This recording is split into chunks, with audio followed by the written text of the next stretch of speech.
It's 8 p.m. and here are our top stories. Justice has been delivered, and this terrorist leader is no more. One of the world's most wanted terrorists is now dead. The White House debriefs the country on the most recent attack on an al-Qaeda leader and their efforts to diminish any threat. I saw a giant puddle of gasoline just pouring from the bottom of my car. I knew exactly what happened. Plus, as gas prices stay high, so do the number of crimes against car owners. I'm not the only one that's suffering either. How gas siphoning continues to be an issue in the Denver metro. I don't want to see our downtown vibe destroyed. Food truck owners demanding to be heard. We hear the latest in the debate on where the mobile businesses can operate downtown. And Coloradans prepare to cash in.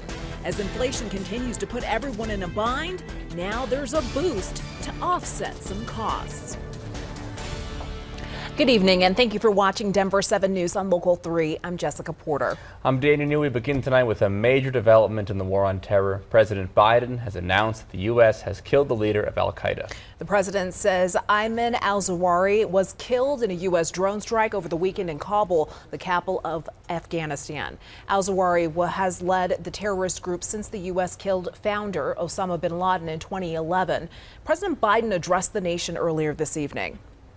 We make it clear again tonight that no matter how long it takes, no matter where you hide, if you are a threat to our people, the United States will find you and take you out.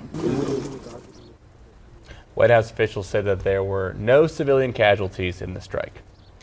An update tonight. The Larimer County Coroner's Office has confirmed the identities of the victims in last week's deadly shooting in Loveland. An autopsy report shows 41-year-old Lindsay Dahm and 16-year-old Meadow Sinner died of multiple gunshot wounds. On July 28th, police say a 12-year-old called 911 while hiding in a bedroom, saying their mother had been shot. Officers arrived on scene about 5 minutes later and found the 14-year-old and the two victims. Within about 6 minutes, officers had found and safely removed 4 children from the home and yard. Officers tracked down the suspect, Javier Acevedo, in the Erie area where he had shot himself. A GoFundMe has been posted for Lindsay and Meadow. Over $29,000 has been raised so far. Well, Colorado's Attorney General is trying to rebuild a broken criminal justice system in the San Luis Valley. District Attorney Alonzo Payne resigned following extensive reporting by our Denver 7 Investigates team.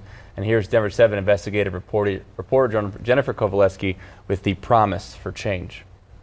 After our reporting, Colorado's Attorney General found DA Payne violated victims' rights and the law. The AG's office is now overseeing the DA's office, while the governor works to appoint a new interim district attorney. Phil Weiser told us he's focused on repairing the district attorney's office in the San Luis Valley. His team has already uncovered more problems, including at least a 500-case backlog. That's going to take time. And unfortunately, the valley is hurting right now, and we are asking people to be patient while that office gets rebuilt. I hope you'll join us tonight on Denver 7 News at 10. We'll have our full interview with Colorado's Attorney General and what's next for prosecution in the San Luis Valley. I'm Denver 7 investigative reporter Jennifer Kovaleski. Denver police are hoping they can find the person who shot and killed the driver on I-70 in what witnesses are calling a, quote, random shooting. It happened Sunday night on westbound I-70 near the Quebec exit. Dashcam video shared by a driver who witnessed that incident shows the driver of a stolen pickup truck shooting at a dark-colored Subaru.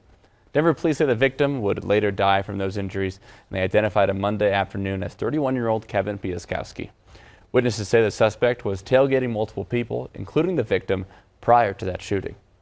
I just wanted to get out of his way because he was tailing super aggressively, but he ended up passing to the right of me.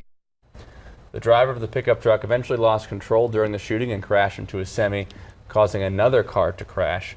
Denver police say the driver ran from the scene, and it's possible there may have been more people in that truck. And if you have any information about what happened, please contact Crime Stoppers.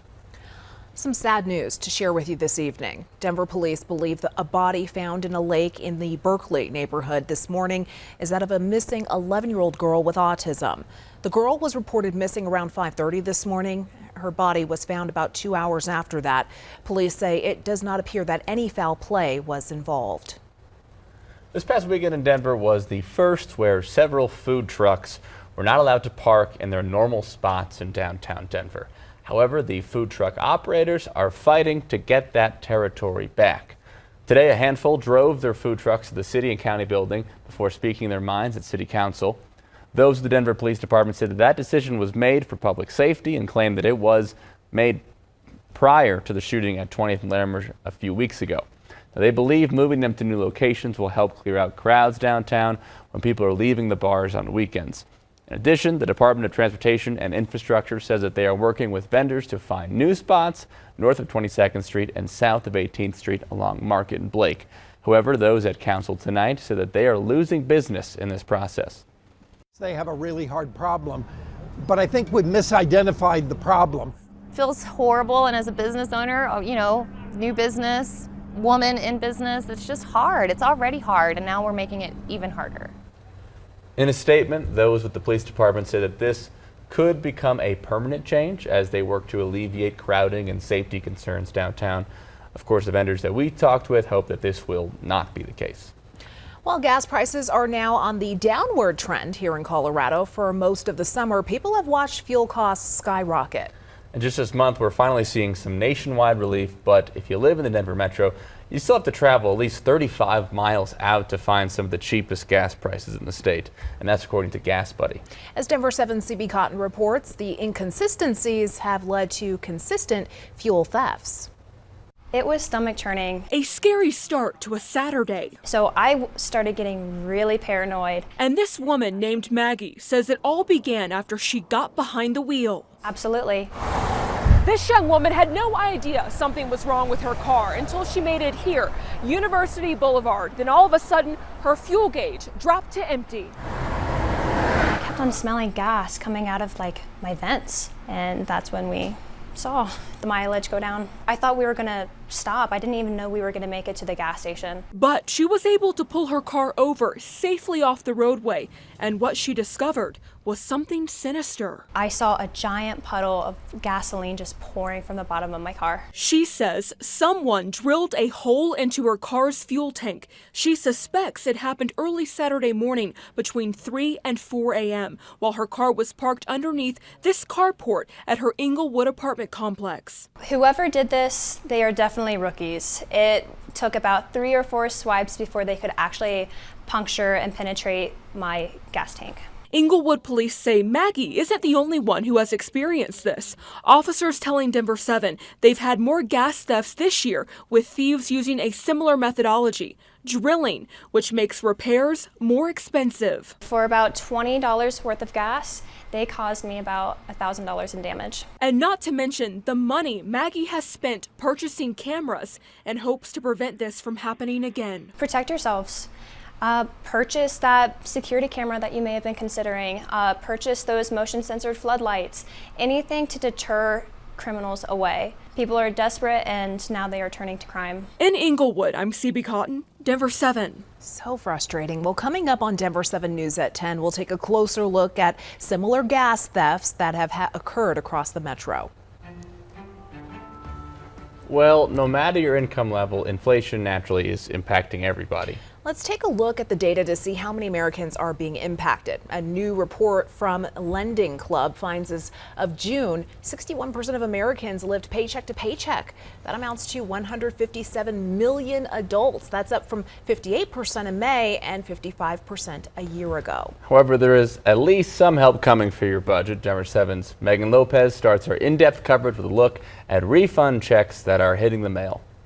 Starting today, the state is printing checks to send to taxpayers as part of the Colorado cashback program. There's a lot of political posturing about these checks, with Democrats taking credit for them and Republicans saying that they shouldn't get the credit. But regardless of all of that political noise, the checks are coming. So here's what you need to know. First up, how much you should expect to see. Now, individuals can expect to see about $750 showing up in their mailboxes. Joint filers will see checks for $1,500. But you had to have filed your taxes by June 30th. There's going to be about 250,000 checks printed and mailed out a day.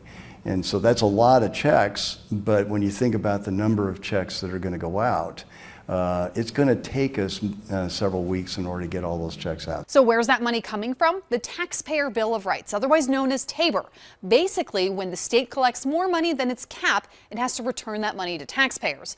Normally that happens around February or March of the following year. The state's constitution holds that if revenue grows by an amount greater than last year's amount plus population and inflation, that the state has an obligation to return the excess to the taxpayers. We're doing it earlier, and it's a little different value. Those people that are in most need, I believe, are getting the best benefit out of this. It's coming earlier because state legislators passed a law this year moving that timeline up. They say to help families fight inflation, but will also point out that it is an election year. Now, here's the other thing to know. That new law made it so that everyone gets the same amount. In the past, when the refunds have come to individuals, they've been on a percentage basis. So if you earn more, you got a higher share. So because of the new law, people making $265,000 or more are getting about $1,000 less in returns, even though they paid more in taxes. People making up to $47,000, meanwhile, are getting about $211 more per person. Is this going to come in the form of a direct deposit, or is it going to come in the form of a check?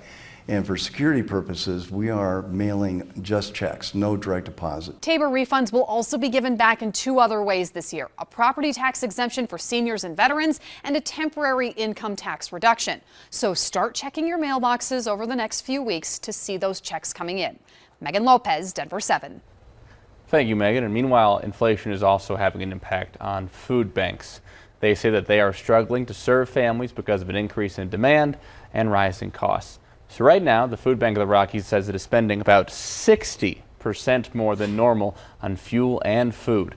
Last month, they spent a record $1.7 million on food and freight to get valuable food to Colorado.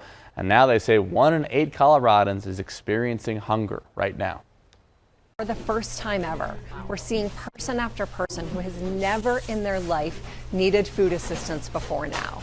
It's since the onset of COVID, that's roughly about 40% of the people we are serving have never needed food assistance before now. Now, there is a way you can help out. Denver 7 is partnering with Food Bank of the Rockies for 7 days to help end hunger. Where Denver 7 gives will match the first $10,000 donated. You can donate at thedenverchannel.com. Coming up, free rides for a cleaner Colorado. What we are trying to do is create a welcoming environment. We're taking a closer look on the push for more public transit use and if it's actually economically sound in the long run. 90s and triple digits for the Front Range today and again tomorrow. I'll let you know when we'll finally cool things off. Plus, homeowners are reaching out to contact Denver 7 about an HOA that wants to charge a new fee for them to park on their own street. There has to be a way to balance our space available with the number of cars. We reach out to find answers.